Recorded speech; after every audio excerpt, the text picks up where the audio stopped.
જય હિન્દ, વંદે માતરમ. ધોરણ 10 વિદ્યાર્થી ભાઈઓ અને બહેનો, આપણે સ્વાધ્યાય 11.1 ની રચનાઓ જોઈ.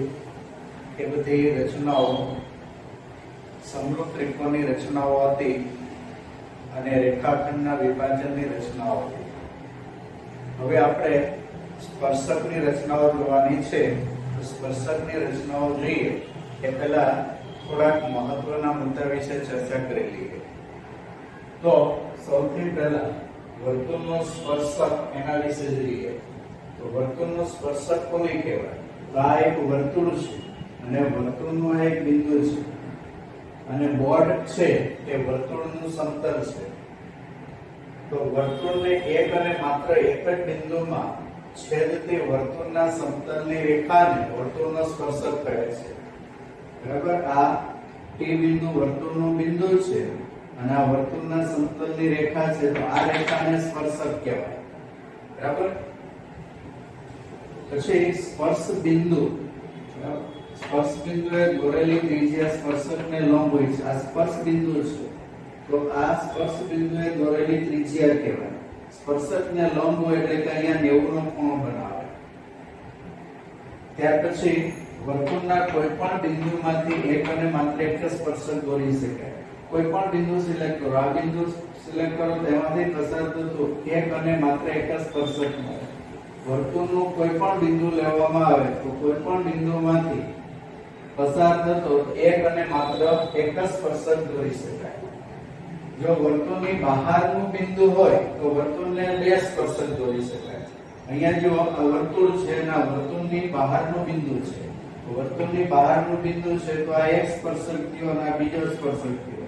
વર્તુળની બહારના બિંદુમાંથી બે સ્પર્શક દોરી શકાય. ત્યાર પછી સ્પર્શકની લંબાઈ એટલે શું? તો વર્તુળના બહારના બિંદુમાંથી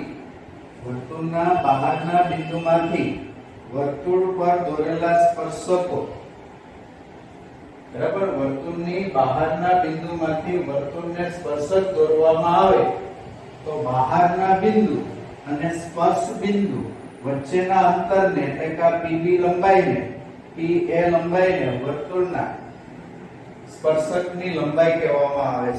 ફરીથી, વર્તુળના બહારના બિંદુમાંથી વર્તુળને સ્પર્શકો દોરવામાં આવે તો બહારના બિંદુ અને સ્પર્શ બિંદુ વચ્ચેના અંતરને સ્પર્શકની લંબાઈ કહે છે. બરાબર? તો PB એ સ્પર્શકની લંબાઈ છે, PA એ સ્પર્શકની લંબાઈ છે. ત્યાર પછી વર્તુળના રચનાઓની યથાર્થતા સાબિત કરવા માટે અમુક પોઈન્ટ યાદ રાખવાના છે. પહેલો પોઈન્ટ, વર્તુળની જીવાનો લંબ દ્વિભાજક વર્તુળના કેન્દ્રમાંથી પસાર થાય છે.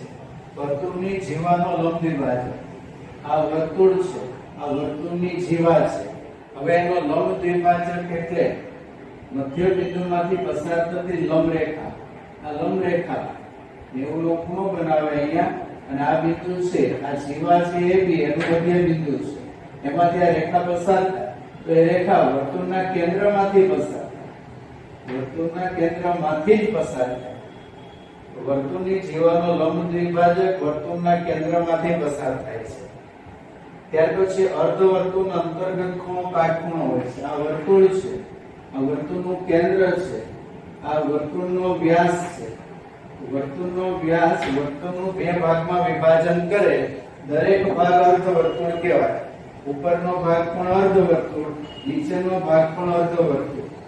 તો અર્ધવર્તુળની ચાપ ઉપર કોઈ પણ બિંદુ આગળ જે ખૂણો બને, વ્યાસના અંત્ય બિંદુ અને અર્ધવર્તુળના ચાપનું બિંદુ ત્રણેયને જોડી દઈએ તો અહીંયા ખૂણો બને છે અને અર્ધવર્તુળનો અંતર્ગત ખૂણો કહેવાય. આ અર્ધવર્તુળનો અંતર્ગત ખૂણો હંમેશા કાટખૂણો હોય, 90 ના માપનો હોય. કોઈ પણ થાય, અહીંયા ધારો કે હું Q બિંદુ લઉં અને AQ અને QB જોડી દઉં તો અહીંયા બી 90 નો ખૂણો જ બને. અહીંયા કોઈ બિંદુ R લો, AR અને RB જોડી દઉં તો બી 90 નો જ ખૂણો થાય. તો યાદ રાખો, અર્ધવર્તુળનો અંતર્ગત ખૂણો કાટખૂણો હોય છે. ત્યાર પછી વર્તુળનો સ્પર્શક સ્પર્શ બિંદુએ દોરેલી ત્રિજ્યાને લંબ હોય છે. આપણે આગળ બી જોઈ ગયા. આ સ્પર્શક અને આ સ્પર્શ બિંદુએ દોરેલી ત્રિજ્યા, સ્પર્શક સ્પર્શ બિંદુએ દોરેલી ત્રિજ્યાને લંબ હોય એવું નો ખૂણો જ બને. ત્યાર પછી બે સમાંતર ન હોય તેવી ત્રિજ્યાઓ, બે સમાંતર ન હોય તેવી ત્રિજ્યાઓ. આ વર્તુળ લઈએ તો આ વર્તુળનું કેન્દ્ર, બરાબર, તો આ વર્તુળની ત્રિજ્યા અને વર્તુળની ત્રિજ્યા બંને ત્રિજ્યાઓ સમાંતર ન હોય તેવી વર્તુળની બે ત્રિજ્યાઓ છે.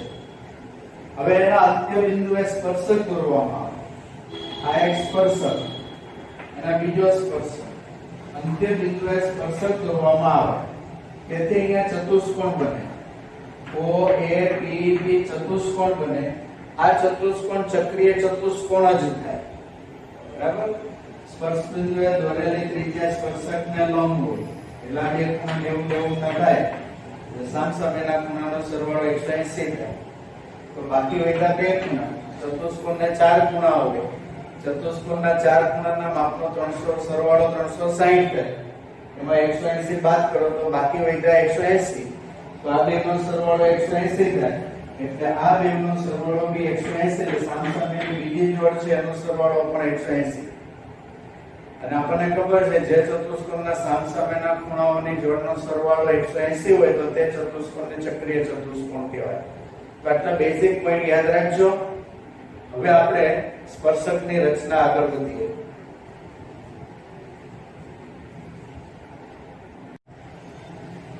ચાલો તો હવે આપણે સ્વાધ્યાય 11.2 ની રચના જોઈએ. તો એમાં 5 સેમી ત્રિજ્યાવાળું પેલા વર્તુળ દોરવાનું કીધું છે. સૌથી પહેલા 5 સેમી ત્રિજ્યાનું વર્તુળ દોરીએ.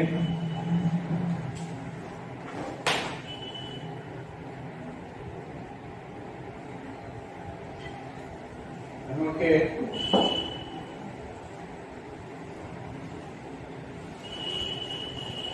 આ 5 સેમી ત્રિજ્યા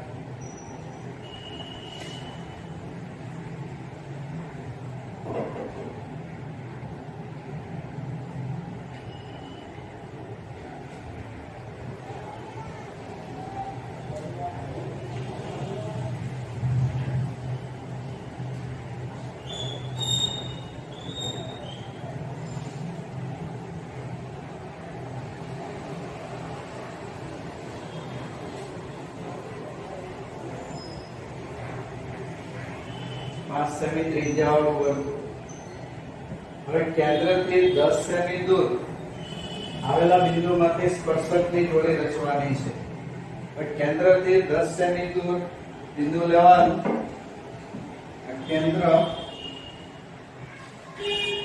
કેન્દ્રથી 10 સેમી દૂર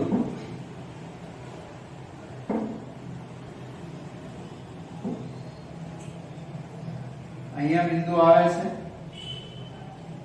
આ બિંદુ P. વર્તુળનું કેન્દ્ર, વર્તુળના કેન્દ્રથી 10 સેન્ટીમીટર દૂર બિંદુ P. આ 10 સેન્ટીમીટર. હવે O કેન્દ્ર 6 સેમી ત્રિજ્યાવાળું વર્તુળ દોરાઈ ગયું.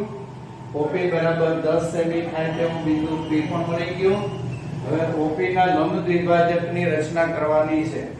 તો જો OP ના લંબ દ્વિભાજકની રચના, તો OP ના લંબ દ્વિભાજક માટે O કેન્દ્ર અડધા કરતા થોડું વધુ માપ લેવાનું. 1/2 OP થી વધુ ઉપર નીચે બંને ભાગમાં ચાપ મારવાની. એટલી ને એટલી ત્રિજ્યા લઈને P બિંદુ પરથી ઉપરના અર્ધતલમાં નીચેના અર્ધતલમાં ચાપ મારવાની. તો ઉપર અને નીચે છેદ બિંદુ મળશે. આ છેદ બિંદુમાંથી પસાર થતી રેખા દોરવાની. તો આ છેદ બિંદુમાંથી પસાર થતી રેખા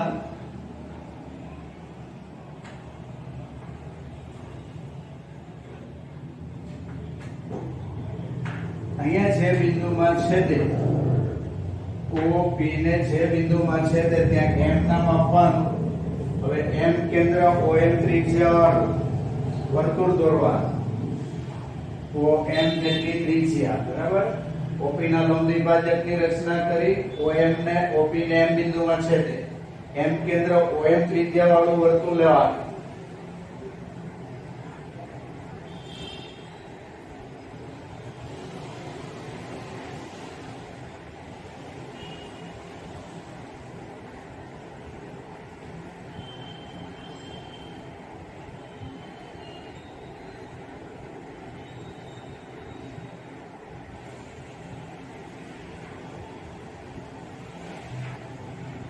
M કેન્દ્ર OM ત્રિજ્યા વાળું વર્તુળ જે મૂળ વર્તુળ 5 સેમી ત્રિજ્યા વાળું જે વર્તુળ કીધું હતું તેને A અને B માં છેદે છે. 3 સેમી નહીં પણ 5 સેમી ત્રિજ્યા વાળા વર્તુળને આપેલું વર્તુળ 5 સેમી ત્રિજ્યા વાળું છે. આ 5 સેમી ત્રિજ્યા વાળું વર્તુળ M કેન્દ્ર OM ત્રિજ્યા વાળું વર્તુળ છે. A અને B એમ બે બિંદુમાં છેદે છે. PQ અને PR જોડો. હવે PQ અને PR જોડી દઈએ. આ PQ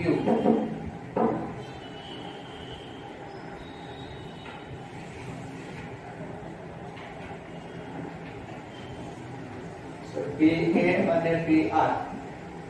આ PA છે અને આ PB છે. Q લો અહીંયા. PQ અને PR.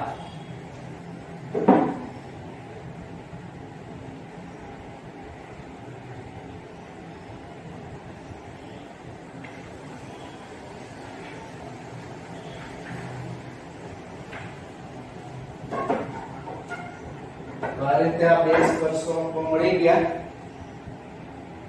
હવે આ સ્પર્શકો એની યથાર્થતા જોઈએ તો એની યથાર્થતા માટે તમારે OQ અને OR જોડી દેવાના. આ OQ છે અને આ OR છે. આ બેને જોડી દેવાના. તો આ કેન્દ્ર અને આ સ્પર્શ બિંદુ, તો સ્પર્શ બિંદુએ દોરેલી ત્રિજ્યા સ્પર્શકને લંબ હોય એટલે અહીંયા 90 નો ખૂણો બને. આ બી વર્તુળનું કેન્દ્ર અને આ સ્પર્શ બિંદુ, તો આ ત્રિજ્યા સ્પર્શ બિંદુએ દોરેલી ત્રિજ્યા સ્પર્શક છે એને લંબ થાય. લંબ થાય એટલે અહીંયા 90 નો ખૂણો બન્યો. આ અર્ધવર્તુળ થયું. આ અર્ધવર્તુળનો અંતર્ગત ખૂણો થયો એટલે કાટખૂણો. આ અર્ધવર્તુળનો અંતર્ગત ખૂણો થયો એટલે કાટખૂણો. તો OQ અને OR જોડો તો PQO અને PRO.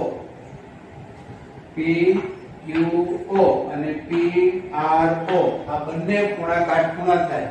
એટલે કાટખૂણા છે એટલે બંનેના માપ સરખા આવે. શું કામ? અર્ધવર્તુળના અંતર્ગત ખૂણા કાટખૂણા હોય છે.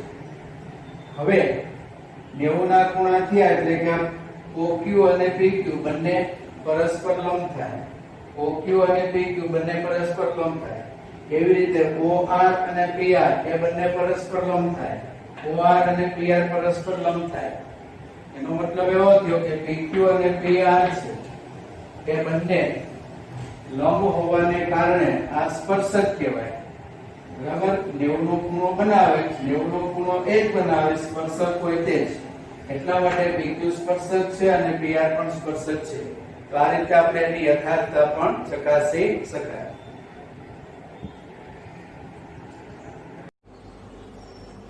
ચાલો હવે આપણે બીજી રચના જોઈએ. 4 સેમી ત્રિજ્યાવાળા વર્તુળને સમકેન્દ્રીય બીજો 6 સેમી ત્રિજ્યાવાળા વર્તુળ પરના બિંદુમાંથી પ્રથમ વર્તુળના સ્પર્શકની રચના કરો. તેની લંબાઈ માપો. વાસ્તવિક ગણતરીથી પણ માપની ચકાસણી કરો. બરાબર? સ્પર્શકની રચના જે આગળ કરી પહેલી, બરાબર, મુદ્દા એના એ જ આવશે, પણ દરેક રચનામાં થોડું નવું આવશે. આમાં સમકેન્દ્રીય વર્તુળો એટલે કે વર્તુળની બહાર બીજું વર્તુળ લેવાનું અને એની ઉપર બિંદુ. પહેલી રચનામાં એવું હતું કે વર્તુળ હતું, વર્તુળની બહાર 10 સેન્ટીમીટર દૂર એક બિંદુ હતું, એ P બિંદુમાંથી સ્પર્શક લેવાના હતા. અહીંયા વર્તુળની બહાર વર્તુળ અને બહારના વર્તુળ પરના બિંદુમાંથી સ્પર્શક દોરવાના. તો પહેલા 4 સેમી ત્રિજ્યાવાળું એક વર્તુળ દોરીએ. તો સૌથી પહેલા 4 સેમી ત્રિજ્યાવાળા વર્તુળની રચના કરો.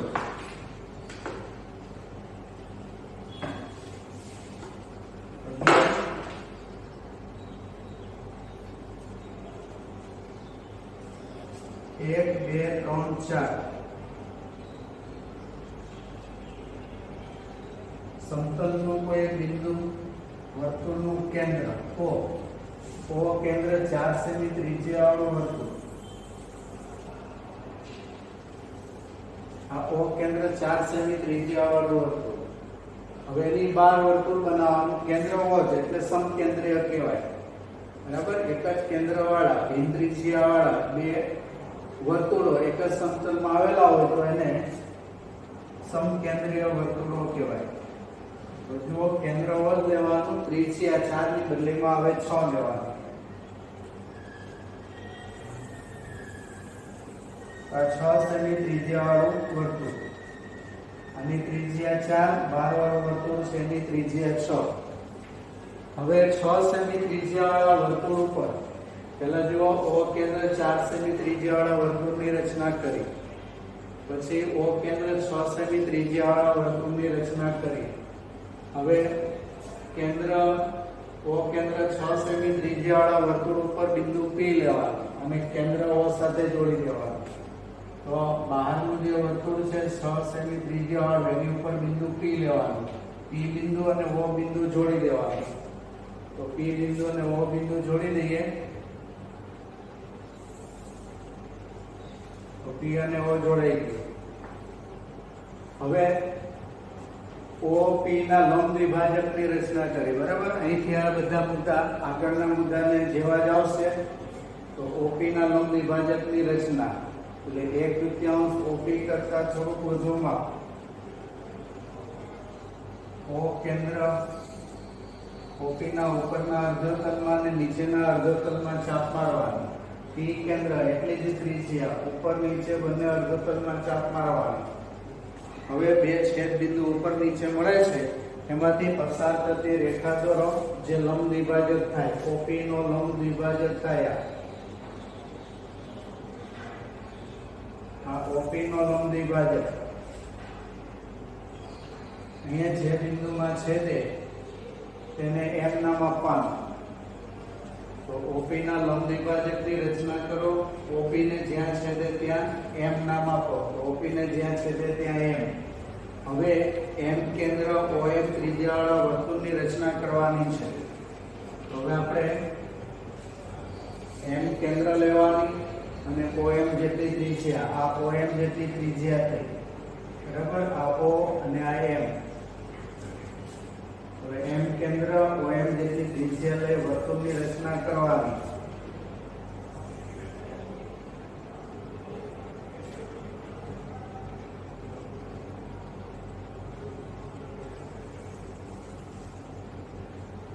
તો જો આ જે વર્તુળ છે M કેન્દ્ર OM ત્રિજ્યાવાળું વર્તુળ 4 સેમી ત્રિજ્યાવાળા વર્તુળને, આની ત્રિજ્યા 4 છે, 4 સેમી ત્રિજ્યાવાળા વર્તુળને જ્યાં છેદે ત્યાં A અને B નામ આપવાનું છે. એટલે A અને અહીંયા B. હવે P અને A બિંદુમાંથી પસાર થતી રેખા દોરવાની. એટલે એક સ્પર્શક થઈ જશે તૈયાર.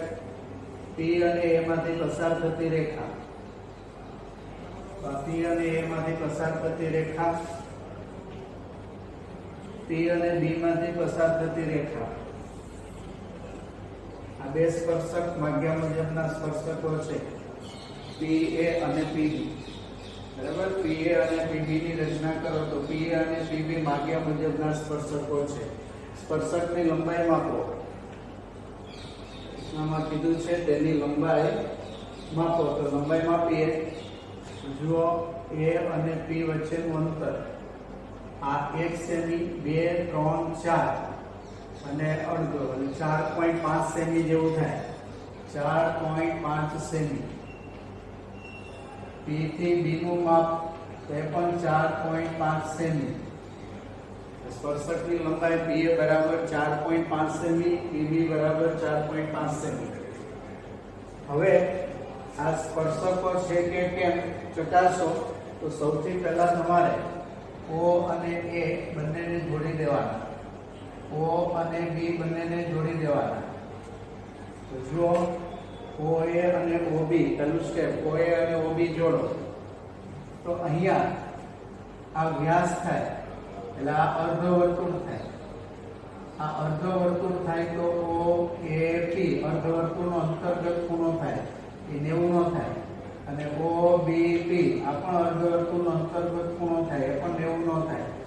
તો PAO અને PBO બંને ખૂણાના માપ સરખા, બંને ખૂણાના માપ 90, કારણ કે અર્ધવર્તુળનો અંતર્ગત ખૂણો કાટખૂણો હોય છે.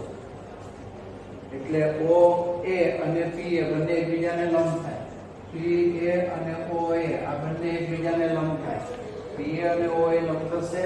એવી રીતે PBO 90 છે એટલે કે PB અને OB આ બંને એકબીજાને લંબ થાય. હવે આ સ્પર્શ બિંદુએ દોરેલી ત્રિજ્યા અને 90 નો ખૂણો બનાવે છે, તો કોને 90 નો ખૂણો બનાવે? સ્પર્શકને. તો સ્પર્શ બિંદુએ દોરેલી ત્રિજ્યા સ્પર્શક સાથે 90 નો ખૂણો બનાવે, એટલા માટે આ ત્રિજ્યા છે તો આ સ્પર્શક કહેવાય. એટલા માટે PA અને PB A અને B આગળ O કેન્દ્ર 4 સેમી ત્રિજ્યાવાળા વર્તુળના સ્પર્શકો છે. હવે જે લંબાઈ 4.5 માપી કે વાસ્તવિક ગણતરીથી ચકાસો એમ કીધું. તો વાસ્તવિક ગણતરીથી ચકાસીએ તો આ કાટકોણ ત્રિકોણ લેવાનો. ત્રિકોણ OAP માં ખૂણો A કાટખૂણો છે, માટે પાયથાગોરસના પ્રમેય અનુસાર કર્ણનો વર્ગ બરાબર કાટખૂણો બનાવતી બંને બાજુઓના માપના વર્ગનો સરવાળો. આ કાટખૂણો છે તેની સામેની બાજુને કર્ણો કહેવાય, એટલે OP કર્ણો છે. OA અને PA કાટખૂણો બનાવતી બાજુઓ છે, એટલે બેવનો સરવાળો લેવાનો. OP આ મોટા વર્તુળની ત્રિજ્યા જે 6 સેમી આપેલી છે. પછી OA તો એ નાના વર્તુળની ત્રિજ્યા છે, નાના વર્તુળની ત્રિજ્યા 4 આપેલી છે. અને PA નો સ્ક્વેર, તો 6 નો વર્ગ 36, 4 નો વર્ગ 16 વત્તા PA નો સ્ક્વેર, 16 ને આ બાજુ લાવો તો 36 માઈનસ 16 બરાબર PA નો સ્ક્વેર, તો બાદબાકી થાય 20 બરાબર PA નો સ્ક્વેર. માટે PA નો સ્ક્વેર બરાબર 20. ખાલી PA લેવા હોય તો વર્ગ કાઢી નાખો, આનું વર્ગમૂળ લેવું પડે, તો વર્ગમૂળમાં 20. આનું વર્ગમૂળ તમે લો 4.47, પછી અનંત સુધી આવે. છેલ્લો અંક 5 કે 5 કરતા મોટો હોય તો આગળ એક ઉમેરી દેવાય, તો 4.5 સેમી થાય. બરાબર. આવી રીતે આ નીચેનો ત્રિકોણ લઈને પણ આ રીતે કરો, તેમાં પણ PB બરાબર 4.5 સેન્ટીમીટર આવશે. બરાબર. જે આપણે ફૂટપટ્ટીથી માપીએ છીએ એ માપ સાથે વાસ્તવિક ગણતરીથી પણ એ માપ ચકાસી શકાય છે. તો આજે આપણે અહીં સુધી રાખીએ, બીજું આપણે નેક્સ્ટ પીરિયડમાં જોઈશું. અસ્તુ.